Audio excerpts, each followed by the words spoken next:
La crise structurelle du capitalisme, pourquoi les capitalistes risquent de ne plus y trouver leur compte?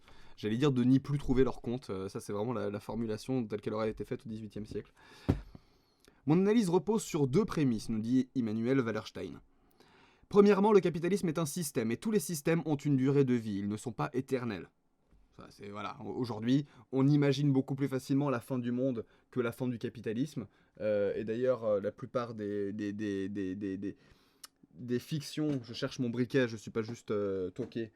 La plupart des fictions ont l'air de nous montrer que la fin du monde est quand même beaucoup plus facilement envisageable que la fin du capitalisme. Ça se discute. Non mais merde, il est où mon briquet?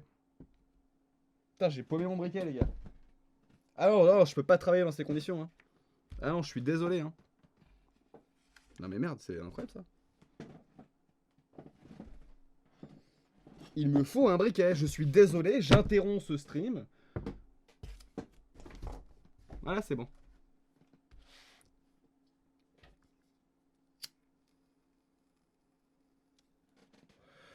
La fiction et les discours ambiants ont l'air de nous montrer que la fin du monde est plus proche que la fin. Ah putain, vous voyez mes...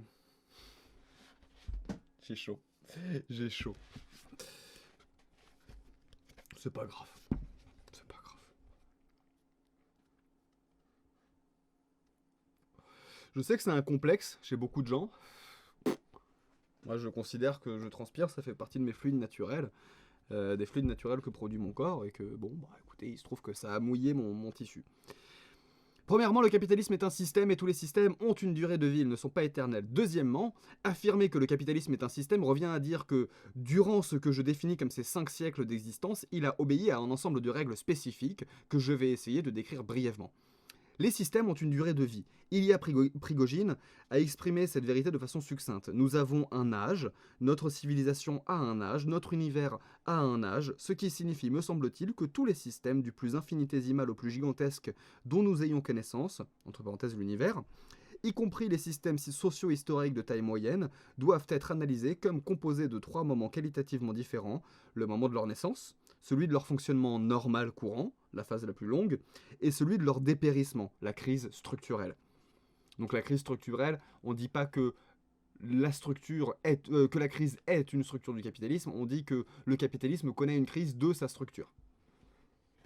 Euh, euh,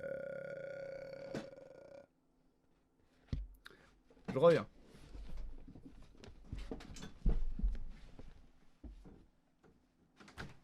Pardon.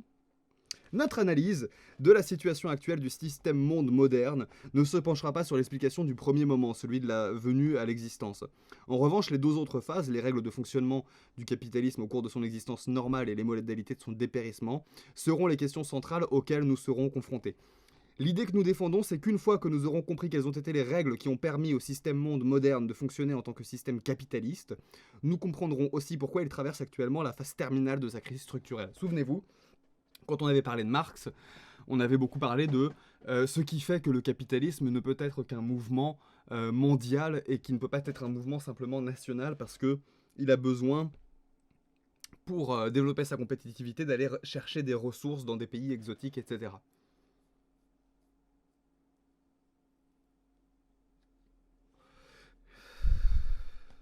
Dès lors, nous pourrons offrir une description des modalités opératoires de cette phase terminale telle qu'elle s'est manifestée jusqu'à présent et telle qu'elle continuera à se manifester dans les 20 ou 40 prochaines années. Donc lui, il dit, le capitalisme, je lui donne 20-40 ans. Voilà. Quels sont les signes distinctifs les conditions sine qua non de l'existence du capitalisme en tant que système, le système monde moderne? Donc sine qua non, ça veut dire sans lesquels il ne pourrait pas être. Sinon quoi non? Pour de nombreux analystes, ce système repose essentiellement sur une et une seule institution fondamentale. Tantôt il s'agira du travail salarié, tantôt de la production pour l'échange et ou pour le profit, tantôt encore de la lutte des classes entre les entrepreneurs capitalistes bourgeois et les travailleurs salariés prolétaires sans propriété. Voire la simple présence d'un marché libre. De mon point de vue, aucune de ces définitions ne tient vraiment la route. Les raisons en sont simples. Le salariat existe sous une forme ou une autre dans diverses parties du monde depuis des milliers d'années, et pas seulement dans le monde moderne. En outre, au sein du système monde moderne, il existe bien des emplois et des fonctions qui ne relèvent pas du travail salarié. De même, cela fait des milliers d'années qu'il existe des secteurs de l'économie où prévaut la production pour le profit, même si elle n'a jamais été la réalité dominante d'aucun système historique avant l'avènement du capitalisme. Bon, le travail salarié, ça ne suffit pas à définir comment est-ce que le capitalisme marche normalement.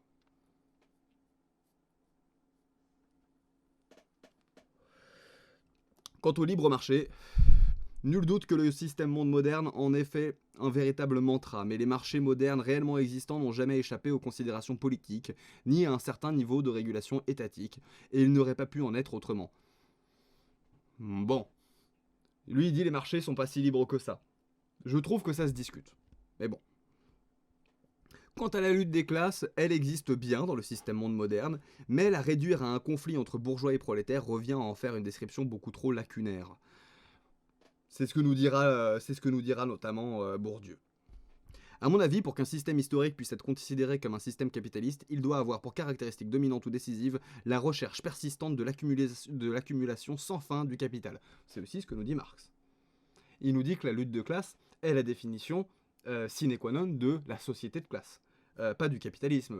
Effectivement, là on a une lecture très marxiste du système bourgeois, c'est-à-dire du système de production bourgeois, l'accumulation sans fin du capital. Mais l'accumulation sans fin du capital, est-ce qu'elle peut vraiment se faire sans l'exploitation des ouvriers, des prolétaires, etc. Non. Et pour que cette caractéristique soit décisive, il faut qu'il existe des mécanismes qui pénalisent les acteurs cherchant à fonctionner sur la base d'autres valeurs ou d'autres objectifs. Voilà, c'est exactement ce qu'il nous dit. Ces acteurs hétérodoxes seront tôt ou tard éliminés de la scène, ou du moins leur capacité d'accumulation d'un volume significatif de capital se verra-t-elle sévèrement entravée.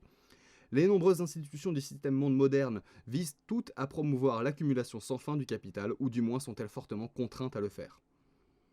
À mes yeux, la préséance de l'accumulation du capital en vue d'accumuler encore plus de capital est un objectif tout à fait irrationnel.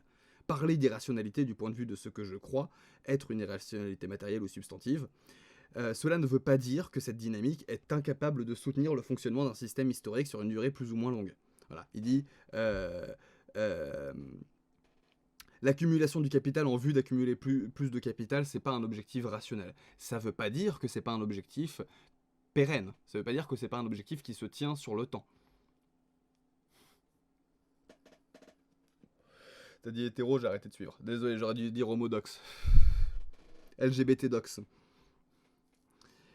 Le système monde moderne a 5 siècles d'existence et le principe d'accumulation sans fin du capital y a fort bien fonctionné jusqu'ici. Cependant, comme nous allons le montrer, sa capacité de continuer à fonctionner de la même manière est en train de s'épuiser. Donc là, il nous montre le capitalisme durant sa phase de fonctionnement normale. Est-ce que c'est très long? Est-ce qu'on pourrait passer au capitalisme dans sa crise structurelle? Est-ce que ce serait peut-être plus intéressant de passer directement à ça?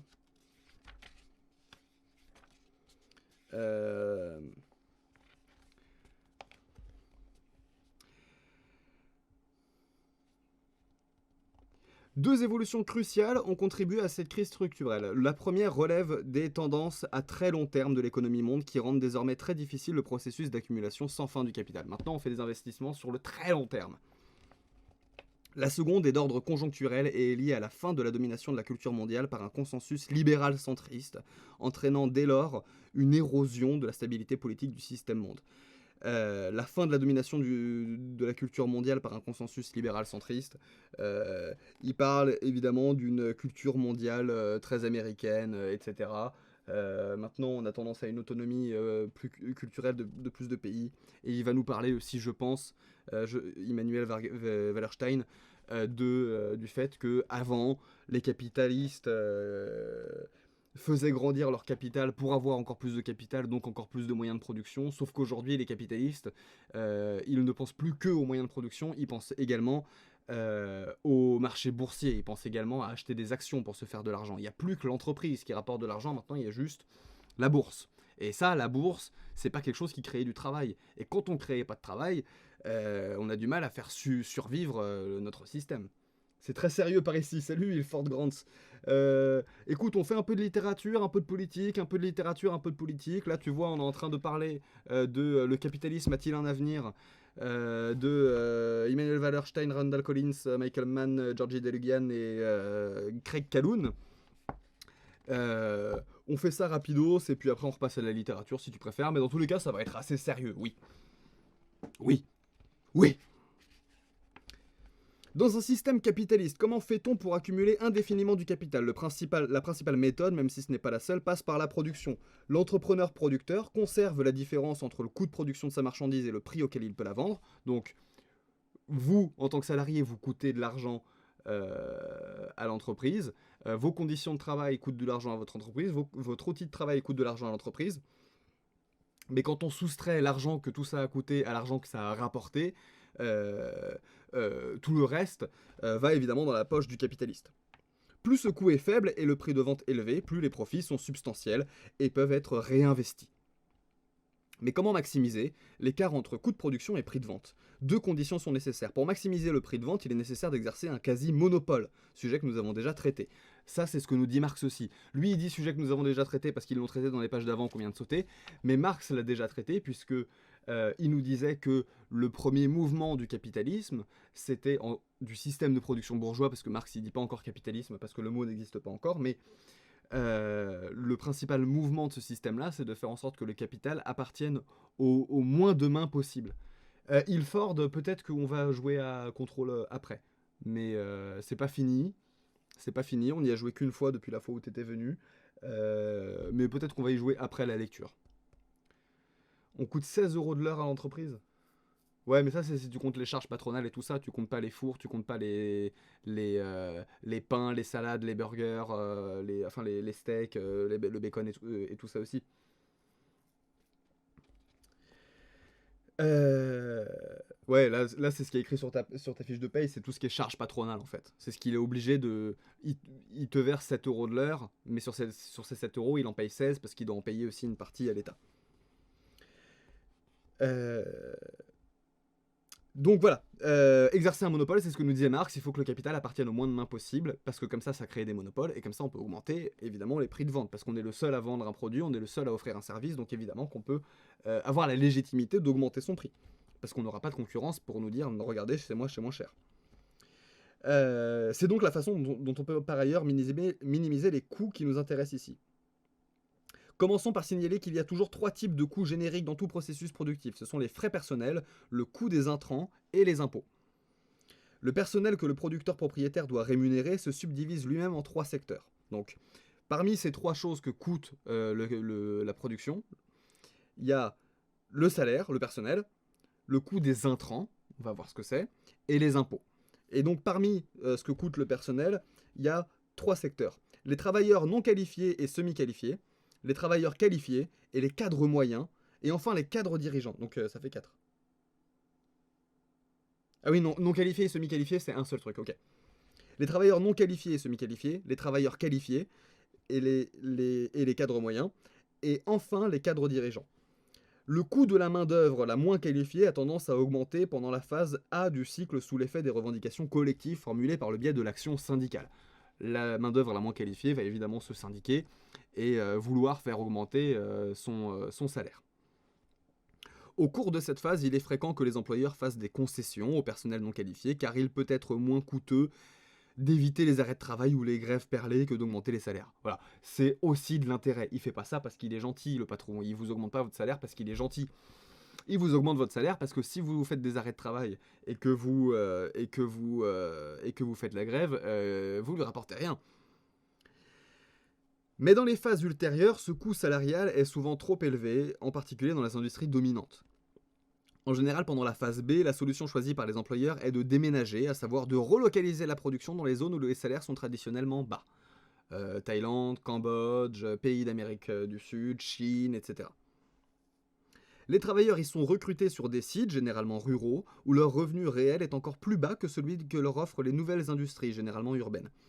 Apparemment, il s'agit d'une situation de type gagnant-gagnant pour les deux parties, mais au bout d'un certain temps, le niveau d'information des travailleurs augmente et ils prennent conscience de la faiblesse de leur salaire par rapport au reste du monde. Ils acquièrent un petit peu ce qu'on pourrait appeler une conscience de classe. On demande à des Chinois de nous fabriquer des iPhones et je sais pas si vous avez vu ce qui s'était passé il y a 5 ans ou il y a 4 ans. Il y avait plein de Chinois qui fabriquaient des iPhones et le problème c'est qu'avant on avait des enfants de la ruralité qui fabriquaient des iPhones Et au fur et à mesure que la société a progressé et que les entreprises iPhone ont permis de ramener de l'argent dans les foyers de leurs parents, et ben ces enfants-là, les générations d'après, elles ont eu l'occasion de faire des études. Et du coup, ce qui s'est passé, c'est que ce sont plus devenus des enfants travailleurs, c'est que ce sont devenus des étudiants travailleurs. Et étant étudiants travailleurs, ils avaient une connexion qui était toute différente avec le reste du monde, et ils se sont dit, mais attendez, on est payé une misère en fait. En fait, c'est pas normal le salaire que vous nous donnez. Et ils commencent à prendre conscience de ça. Ils commencent dès lors à s'organiser sur le plan syndical et tôt ou tard, leur employeur estime que les coûts sont de nouveau devenus trop élevés. D'où une nouvelle délocalisation. Voilà, tu vas en Chine, tu fais travailler des étudiants chinois, ils se syndiquent et du coup tu es obligé de partir dans un autre pays où les gens sont suffisamment pauvres et misérables et crèvent suffisamment la faim pour qu'on puisse les exploiter bien fort. Vous connaissez mon point de vue là-dessus. Et j'espère que n'importe qui de sensé partagerait le même que le mien, et je ne sais pas comment ces gens font pour dormir la nuit. Cette migration de la production est coûteuse mais efficace. Elle se heurte toutefois à un effet de cliquet au niveau mondial. Les baisses du salaire ne peuvent jamais totalement éliminer les augmentations. Au bout de 500 ans, ce processus répété a pratiquement épuisé les sites possibles de délocalisation. Bah oui, on délocalise, ils gagnent une conscience de classe, on délocalise, ils gagnent une conscience de classe, et puis au bout d'un moment, on sait plus où aller, quoi. On peut pas, la Terre est finie, hein. Il y a pas d'endroit, on finit par avoir des gens trop éveillés partout pour que ça puisse continuer de marcher. On peut mesurer ce phénomène par le biais du degré de déruralisation du système monde qui a augmenté de façon spectaculaire au cours des 50 dernières années et ne semble pas en voie de ralentir. Et oui, au fur et à mesure, dans le monde, il y a de moins en moins de campagnes et de plus en plus de villes. Et les gens en ville sont plus cultivés. Et ont plus accès à Internet, et ont plus accès aux informations mondiales. L'augmentation du salaire des cadres répond pour sa part à deux considérations différentes. Premièrement, la taille croissante des unités de production exige un personnel intermédiaire de coordination de plus en plus nombreux. Deuxièmement, donc voilà, personnel de coordination, hein, ce sont les cadres, ce sont vos petits chefs. Deuxièmement, la menace politique qui résulte de l'organisation syndicale systématique des salariés relativement peu qualifiés peut être contrée par la création d'une strate intermédiaire plus nombreuse qui constituera à la fois un allié politique pour la couche dirigeante et un modèle de possible mobilité sociale ascendante pour la majorité non qualifiée. On va créer une base salariale un peu plus élevée, on va créer des employés qualifiés, c'est-à-dire qu'on va leur donner 2-3 formations, on va leur offrir 2-3 trucs, des tickets resto en plus, 20% du SMIC en plus, etc. Donc des gens qui vont vivre un peu mieux, qui vont être plus dans la classe moyenne supérieure que dans la classe prolétaire. Et du coup, eux vont être alliés politiques de leurs dirigeants parce qu'ils vont se dire putain, vous avez vu, on a accédé à tout ça alors qu'à la base on n'avait pas notre bac, etc. Donc il faut défendre la droite, il faut défendre les capitalistes parce que c'est grâce à eux que j'ai réussi à pouvoir me payer des vacances à Cancun. Mais c'est également pour les employés non qualifiés un modèle de réussite. Les employés non qualifiés vont se dire ah bah ouais, du coup c'est cool. Si eux ils ont réussi, ça veut dire que moi si je bosse bien, eh ben, je vais aussi pouvoir devenir un employé qualifié et je vais aussi pouvoir aller en vacances à Cancun. Donc c'est doublement gagnant. C'est une façon de neutraliser la mobilisation politique des salariés subalternes, mais la masse salariale des cadres moyens augmente de manière significative l'ensemble des frais de personnel. Et oui, le problème c'est que ça coûte quand même un peu plus cher. Mais ça évite les syndicats. Et les syndicats, comme vous le savez, sont les ennemis du patronat. Hein.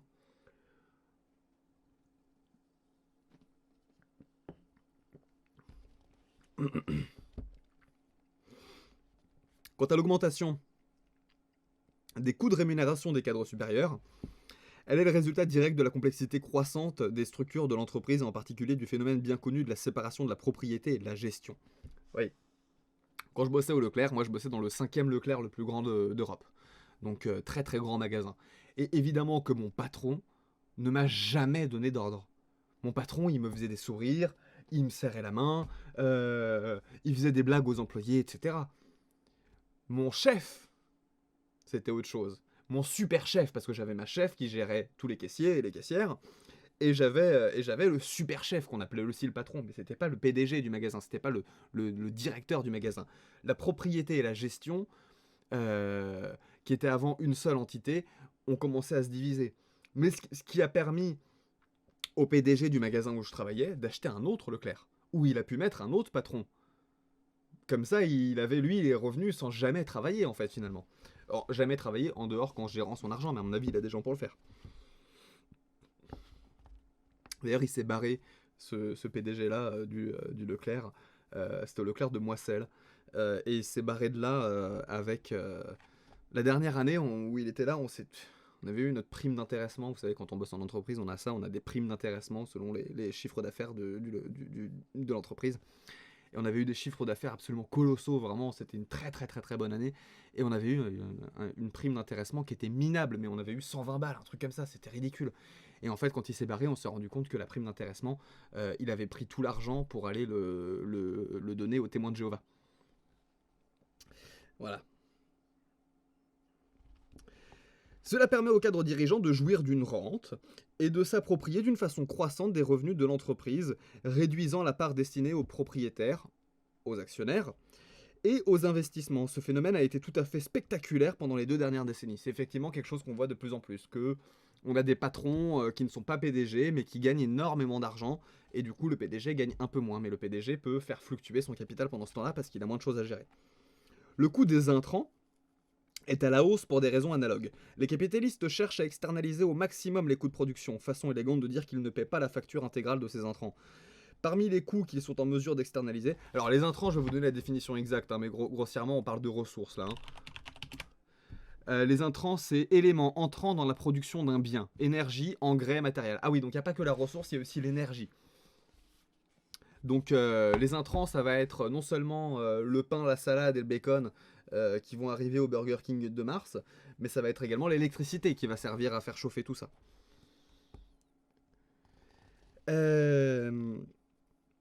Donc,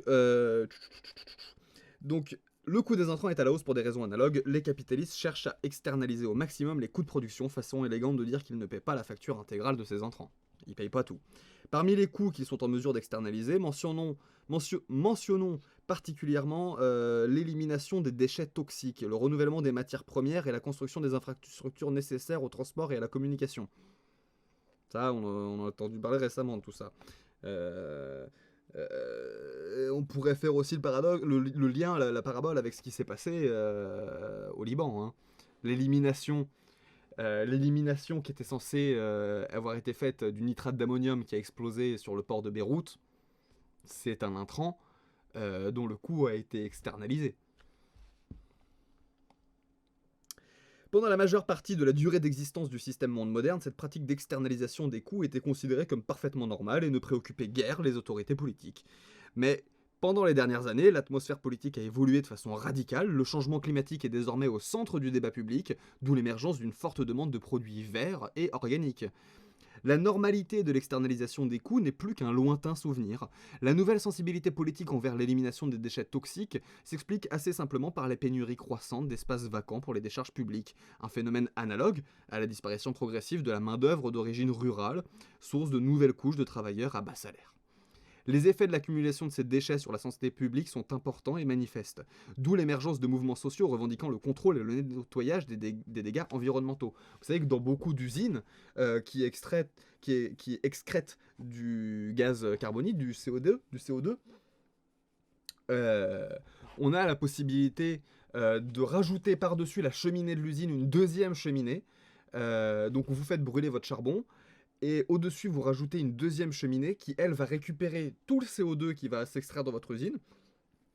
Et ce CO2, aujourd'hui, vous pouvez le vendre à des usines qui fabriquent de la neige carbonique ou de la glace carbonique qui sert au refroidissement écolo. Parce que c'est du refroidissement écolo, puisque c'est de la matière qui, de toute façon, est là, est censée être dans l'air à la base, au refroidissement de matériel alimentaire, de matériel médical, etc. Il y a des très bons reportages là-dessus sur comment est-ce qu'on fabrique et génère de la neige et de la glace carbonique grâce aux excrétions polluantes des usines. La normalité de l'externalisation des coûts n'est plus qu'un lointain souvenir, ça je l'avais déjà dit. Les effets de l'accumulation de ces déchets sur la santé publique, ça on l'avait déjà dit. Deuxièmement, le fait que les gens soient préoccupés par l'épuisement des ressources non renouvelables, une autre nouveauté politique, est pour une bonne part de la conséquence de l'explosion démographique. On commence depuis peu à prendre soudainement conscience d'une série de pénuries réelles ou potentielles, sources d'énergie, eau, forêt, poissons et viande. La question de savoir qui possède quoi, qui consomme quoi et à quelle fin les ressources sont utilisées est désormais l'objet de vifs débats. Et oui, avant les capitalistes, on les laissait faire ce qu'ils voulaient. Avant, les capitalistes, on s'en foutait de ce qu'ils faisaient. Et maintenant, les gens, les consommateurs, vont réclamer des comptes. Vont dire, écoute, ton usine, là, elle nous tue. Ton usine, là, elle nous empoisonne. Donc, attention.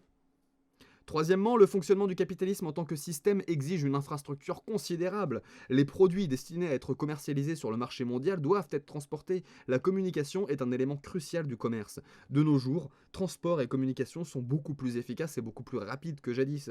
Mais cela se traduit également par une augmentation considérable des coûts.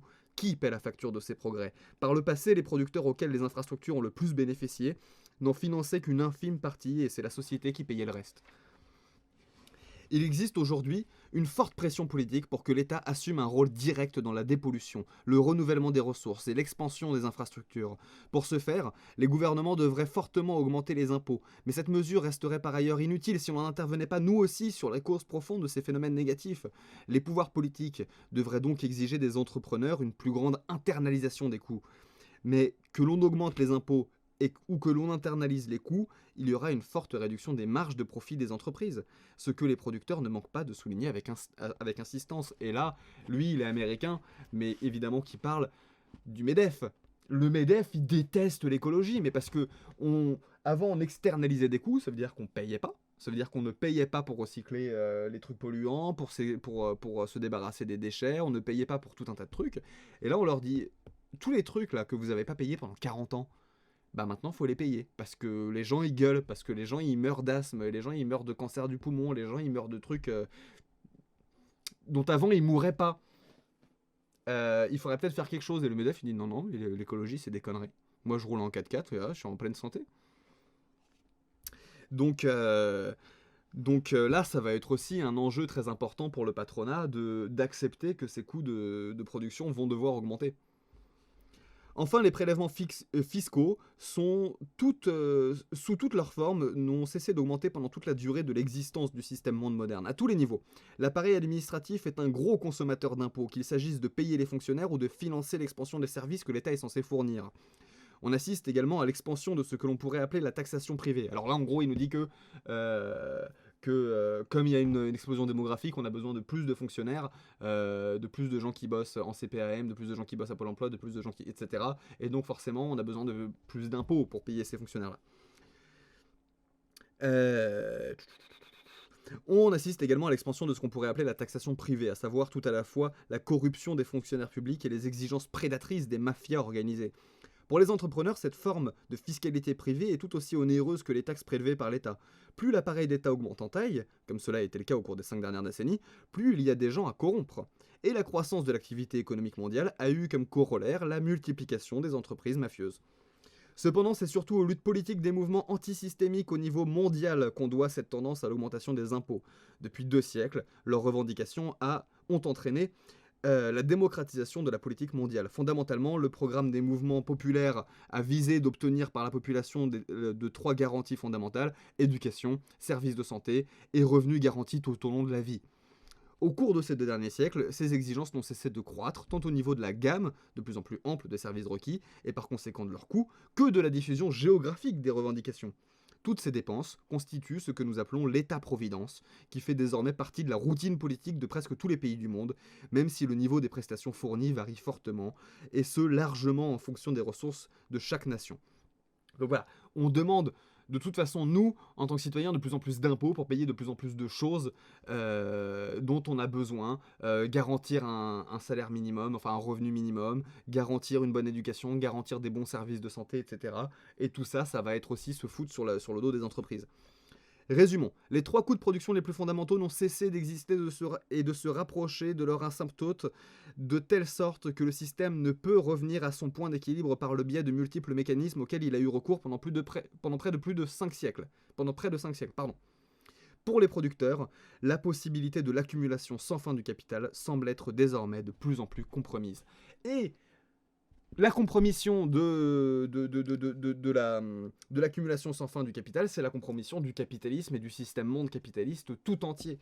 Et donc là, on a en très peu de pages, et Immanuel Wallerstein, je ne sais pas ce que vous en pensez, mais je trouve qu'il fait ça très bien. On a en très peu de pages pourquoi est-ce que, a priori, le capitalisme n'est plus un système viable, et pourquoi est-ce qu'a priori, on est entré dans la troisième phase du capitalisme. Je vous rappelle les trois phases: naissance, phase normale et crise structurelle, c'est-à-dire crise de la structure du capitalisme. Et là, il nous montre que, indéniablement, nous sommes en plein dans la crise structurelle du capitalisme, et ça ne pourra pas continuer comme ça, parce que les enjeux ne sont pas du tout les mêmes qu'ils l'ont été pendant 5 siècles, et parce que l'écologie, et parce que les syndicats, et parce que le monde évolue, le monde change, comme on le voit, on est jeunes tous ici quasiment, et on fait partie aussi de ces revendications nouvelles qui font très très peur aux capitalistes.